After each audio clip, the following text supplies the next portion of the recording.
Hello students, आज हम करने वाले हैं क्लास 10th का chapter number 9 some application of trigonometry की एक्सरसाइज 9.1 का क्वेश्चन नंबर इस वीडियो में हम करेंगे 9 और 10। ठीक है, इससे पहले वाले सारे क्वेश्चन हम ख़त्म कर चुके हैं सारे के सारे, और आपको प्लेलिस्ट मिल जाएगी डिस्क्रिप्शन बॉक्स में, और इससे पहले के सारे चैप्टर भी ख़त्म हो चुके हैं। तो चलो हम क्वेश्चन नंबर 9 पे चलते हैं। क्या दे रखा है? The angle of elevation of the top of the building, कहाँ से बोल रहा है? Top of the building from the foot of the tower is 30 degree and the angle of elevation of the top of the tower from the foot of the building is 60 degree. If the tower is 50 metre high, उसने हमें tower की height दे रखी है। Find the height of the building, और building की height हमसे उसने पूछी है। ठीक है, सबसे पहली चीज़, अगर आप मतलब फिगर को अच्छे से, क्योंकि फिगर दे नहीं रखी वो आपने बनानी, अगर आप फिगर समझ गए तो आप क्वेश्चन बहुत इजीली कर लोगे। उसने हमें क्या दे रखी है? यहाँ पर दे रखा उसने हमें क्या कहते हैं इसको, सबसे पहले तो इसको नोटिस कर लो आप। क्या दे रखा है? टावर की हाइट दे रखी है। कितनी दे रखी है टावर की हाइट? 50 मीटर। तो सबसे पहला काम मैं यहाँ पे लिख देती हूँ 50 मीटर हाइट। किसकी दे रखी है? टावर है ये। यहाँ पे लिख देते हैं हम टावर। ठीक है, ये वाली जो लाइन है समझ जाओ ये टावर है। और क्या कह रहा है वो? दूसरी साइड पे क्या है? उसके अपोजिट में बना रखी है एक बिल्डिंग। ठीक है, तो ये वाली हमारी क्या हो गई? बिल्डिंग हो गई। यहाँ पे हम लिख देते हैं बिल्डिंग। ठीक, बिल्डिंग की हाइट उसने हमसे पूछी है, बिल्डिंग की हाइट उसने हमें नहीं दे रखी है। ठीक है, इसको मैं h मान लेती हूँ तो इजी हो जाएगा हमारे लिए। ठीक है, बिल्डिंग की हाइट को मैंने क्या मान लिया? h। अब देखो क्वेश्चन को अच्छे से पढ़ते जाएंगे और फिगर को समझते जाएंगे। क्या कहता है? The angle of elevation of the top of the building. अगर ये हमारी बिल्डिंग है तो इसका टॉप ये है, इसको ध्यान से समझना। टॉप ऑफ द बिल्डिंग क्या हो गया ये? तो कहता है top of the building from the foot of the tower. अगर ये हमारी टावर है तो इसका फुट ये रहा, ये इसका फुट हो गया। ठीक है, of the tower is 30 degree. तो ये वाला जो एंगल है हमारा, ये कितना हो गया? ये हमारा हो जाएगा 30 डिग्री। ठीक है, ये हो गया हमारा 30 डिग्री। नेक्स्ट क्या बोलता है वो हमसे? Elevation of the top of the tower from the foot of the building is 60 degree. अब दूसरे केस में क्या कह रहा है वो? हमसे बोल रहा है कि angle of elevation of the top of the tower. तो टॉप ऑफ द टावर हमारा ये हो गया और फुट ऑफ द बिल्डिंग ये हो गया, और इस एंगल को कितना बता रहा है वो? 60 डिग्री। ठीक है, इसका एंगल ऑफ एलिवेशन कितना? 60 डिग्री, और इसका कितना है बिल्डिंग का? 30 डिग्री। ये चीज़ अगर आपने क्लियर कर दी, और टावर की हाइट हमें दे रखी है 50। अब हम इसको नाम दे देते हैं फिगर को, जिससे हम आसानी से कर पाएंगे। ठीक है, तो इसको मैं नाम दे देती हूँ, जो हमारी बिल्डिंग है AB, और ये जो इसका बेस है, बेस दोनों का क्या है? कॉमन है। इसको मैं नाम दे देती हूँ BC, और ये जो हमारा टावर है इसको नाम दे देती हूँ CD। ठीक है, क्लियर इतनी चीज़? अब इतनी चीज़ क्लियर होगी तो आप आसानी से कर पाओगे। कैसे? अब मैं बताती हूँ। सबसे पहले तो देखो, हमें जो है यहाँ पर हाइपोटीनस का तो कोई काम नहीं है। यहाँ पे हमें एंगल दे दिए हैं दोनों के दोनों उसने। ठीक है, तो हमें जो है यहाँ पे टावर की हाइट दे रखी है, और हमें बेस निकालने तो हमारा काम हो जाएगा। अगर हम बेस निकाल लें तो हमारा काम हो जाएगा। उसके लिए हमें क्या यूज़ करना पड़ेगा? पंडित बद्री प्रसाद हर हर बोले। ठीक है, अगर आप इसमें, मैं कह रही हूँ कि हमारे पास ये क्या है? ये तो परपेंडिकुलर दे रखा है, और हमें क्या चाहिए? बेस चाहिए। और परपेंडिकुलर बेस किसको डिनोट करता है? टेन थीटा को। किसको करता है? टेन थीटा को। तो क्योंकि इस वाले केस में अगर मैं देखूं तो मेरे पास यहाँ पे बिल्डिंग की हाइट तो मुझे नहीं पता, लेकिन मुझे इस टावर की हाइट पता है और इसका एंगल भी पता है। तो मैं यहाँ पर इसको यूज़ कर दूँ तो मैं लिखूँगी इन ट्रायंगल, इसको नाम दे देती हूँ, नाम तो मतलब हमने दे रखा है इसको BCD। क्या दिया? BCD। ठीक है, ये तो हमारा कितना है? ये 90 डिग्री है। ये पूरा का पूरा एंगल 90 डिग्री है। ऐसे यहाँ पर भी ये पूरा का पूरा कितना? 90 डिग्री है। ठीक है, अब हमें क्या काम करना है? देखो, हमें पता है 1060 की वैल्यू हम इसमें लगाएंगे तो हम कर पाएंगे। और हमारा ये क्या है? Perpendicular upon base. तो हम यहाँ पे लिख देंगे 1060 degree is equal to perpendicular क्या है हमारा? CD, और बेस हमारा क्या है? BC। ठीक है, अब हम क्या करेंगे? 1060 की जो वैल्यू होती है वो कितनी होती है? √3 होती है ना। और CD हमारा कितना है? CD हमारा 50 है, और BC हमारा कितना है? BC हमें नहीं पता, फाइंड आउट करना है। तो अगर मैं BC को इस साइड पे ले जाऊं तो BC√3 इजकल टू 50 हो गया नहीं हो गया? और मेरे को तो BC ही चाहिए, तो BC इजकल टू 50/√3 हो गया। ठीक है, ये हमने क्या निकाल लिया? ये हमने बेस निकाल लिया। ठीक है, इसको भी हम क्या कर सकते हैं, क्योंकि हमारा नीचे रूट में आ रहा है तो इसे हम इसे रेशनलाइज कर दें। अगर मैं इसे रेशनलाइज करती हूँ तो ये क्या हो जाएगा? √3/√3। तो ये तो हो गया 50√3, और नीचे क्या हो गया? √3 की मल्टीप्लाई करेंगे तो 3 आ जाएगा, है ना?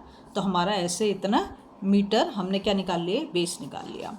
अब हम जाते हैं दूसरे वाले ट्राइंगल पे। अभी हमने ट्राइंगल BCD पे काम करा, अब हम इस ट्राइंगल पे काम करते हैं। तो हम लिखेंगे इन ट्राइंगल ABC।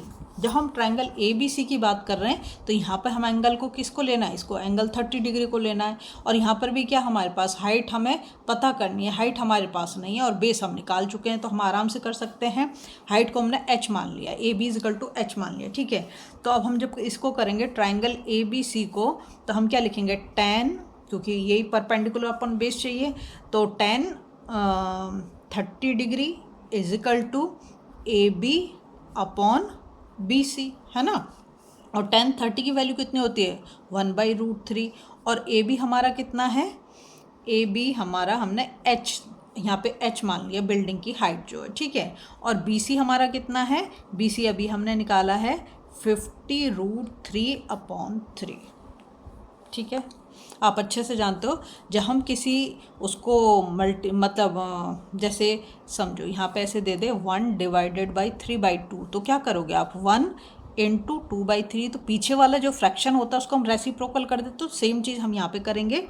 यहाँ पे मैंने लिखा 1/√3 इजकल टू, ये 3 ऊपर गया तो ये 3h हो गया, और नीचे 50 × √3। अब मैं इसको अगर यहाँ पे क्रॉस मल्टीप्लाई कर दूँ, यहाँ पे ले जाती हूँ, तो 50√3/√3, और यहाँ पे क्या है? 3h। इसको मैं यहाँ पर ले गई। अब देखो, इस √3 से √3 कैंसिल हो गया हमारा, यहाँ पे क्या बचा? 50। तो h इजकल टू क्या हो जाएगा? 50, और यहाँ पे मल्टीप्लाई में तो डिवीज़न में हो जाएगा। ठीक है, और जब मैं इसको इससे 3 से 50 को डिवाइड करूँ तो क्या होगा? 3 1 जा 3, और 5 से 3 गया 2 0, और 3 6 जा 18, और 10 से 8 गया 2, तो ये हमारा आ जाता है 16 होल 2/3 मीटर। ये हमारी किसकी हाइट निकल के आ गई? उसने हमसे बिल्डिंग की हाइट पूछी थी, तो हम लिख देंगे hence height of the building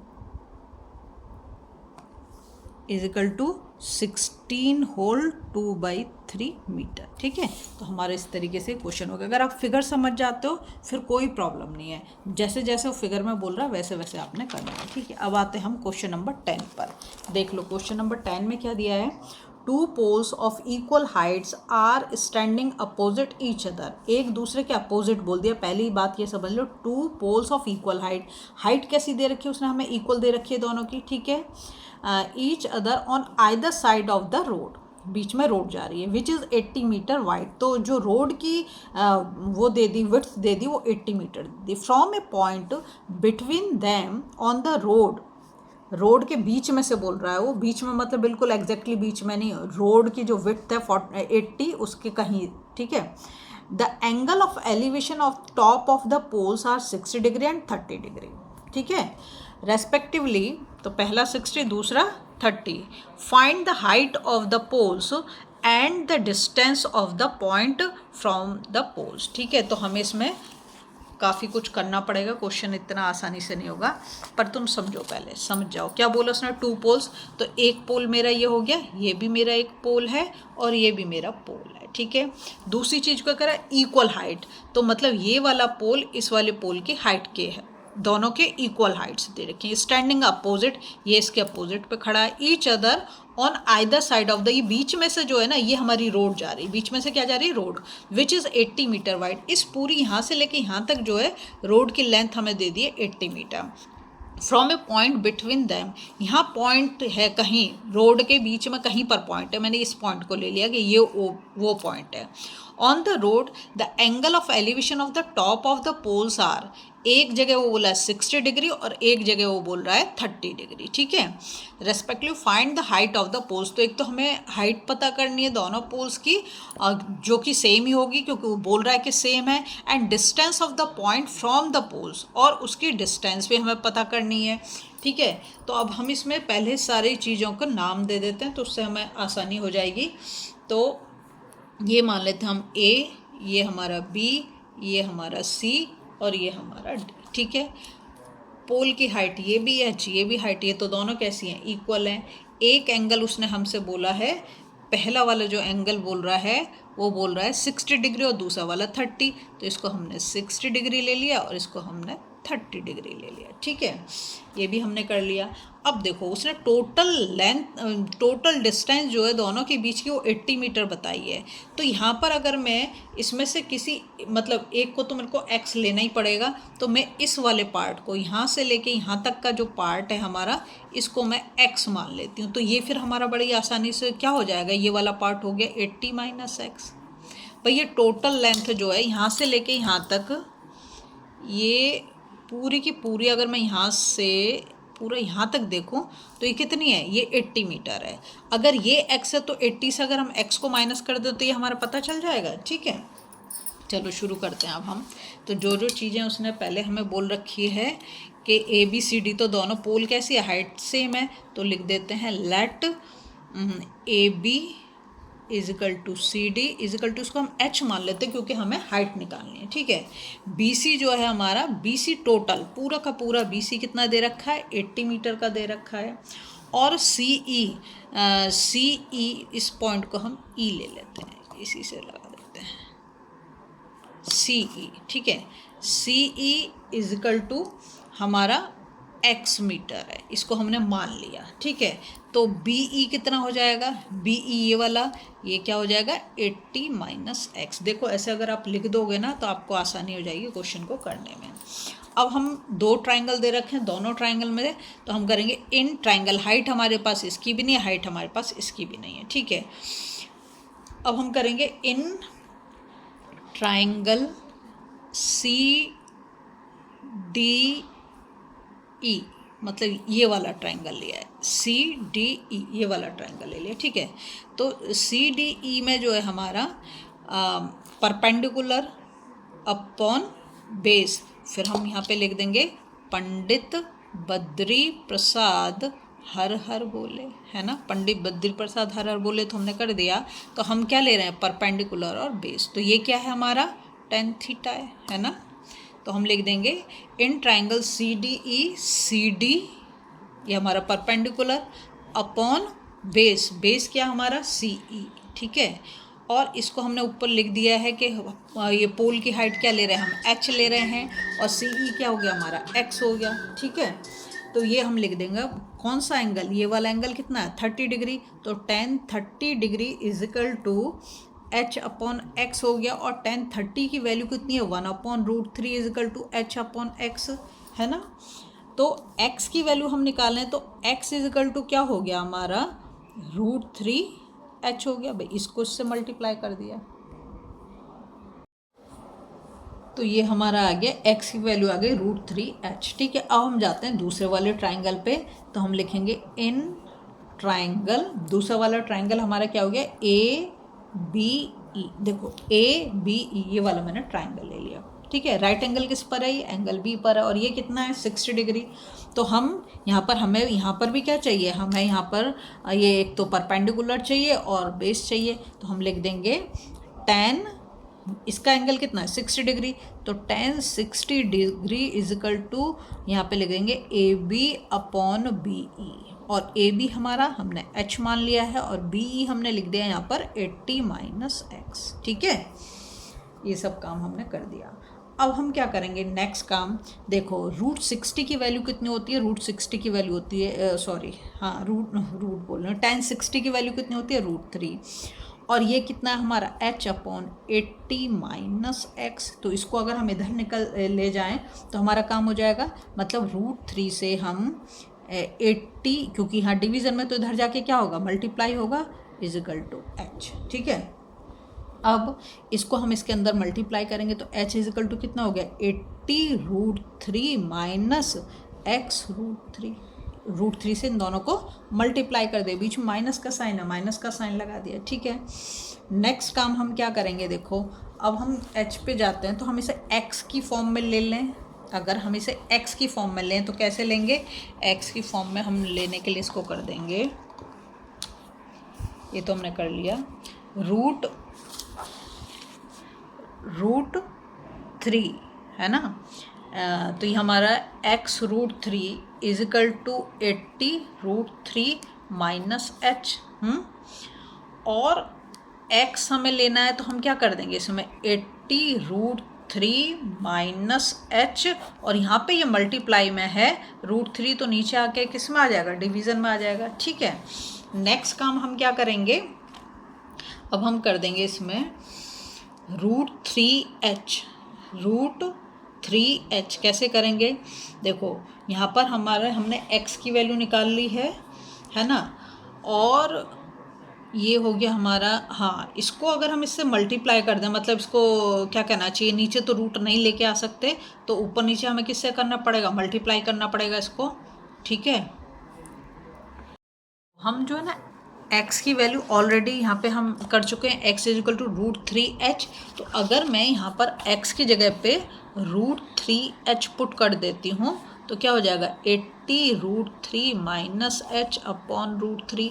√3 को इधर ले जाती हूँ तो ये कितना हो गया, √3 इंटू √3h इजिकल टू 80 और 80√3 माइनस h, ठीक है। √3 को √3 के साथ मल्टीप्लाई करेंगे तो क्या हो जाएगा 3h हो जाएगा, क्योंकि ये स्क्वायर हो जाएगा, स्क्वायर से रूट कैंसिल आउट हो जाएगा, तो क्या हो गया 80√3 माइनस h। अब मैं इस h को h की साइड पे ले जा रही हूँ, तो इधर माइनस है तो साइड चेंज, तो साइन चेंज, ये किसका हो जाएगा, प्लस का हो जाएगा, तो हो गया 80√3। इन दोनों को ऐड करो, 3 + 1 कितना होता है 4, तो 4h इजिकल टू 80√3, और h इजिकल टू क्या हो गया 80√3, और क्योंकि यहाँ पे मल्टीप्लाई में दूसरी साइड ले जाएंगे तो किस में आ जाएगा, डिवीज़न में आ जाएगा, 4 से इसको हम डिवाइड करें, 4 2 जा 8 0, तो h कितना आ गया हमारा 20√3। तो उसने हमसे हाइट पूछी थी, तो हाइट तो हमने निकाल दी इतने मीटर, 20√3 हम हाइट निकाल चुके हैं, ठीक है। और अभी हमारी एक चीज़ और बच रही है, क्या बच रही है, कि जो हमने x माना था उसको भी हमें करना पड़ेगा, क्योंकि अभी हमारे पास नंबर तो आया नहीं x के लिए। तो x इजिकल टू जो हमारा आया था वो आया था h√3, ठीक है, ये था h√3 लिखो है, √3h लिखो, मैंने यहाँ पर ऐसे लिख दिया, ठीक है।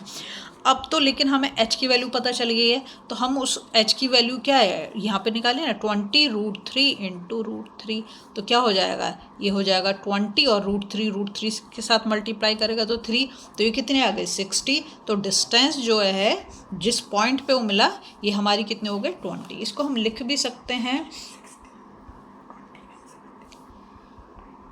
20 इंटू 360, ठीक है।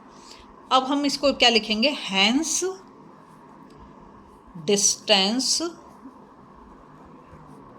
ऑफ द पॉइंट, जो पॉइंट हमने बीच में लिया था, is at a distance of 60 metre from the pole, ठीक है, and 20 metre from pole AB, ठीक है।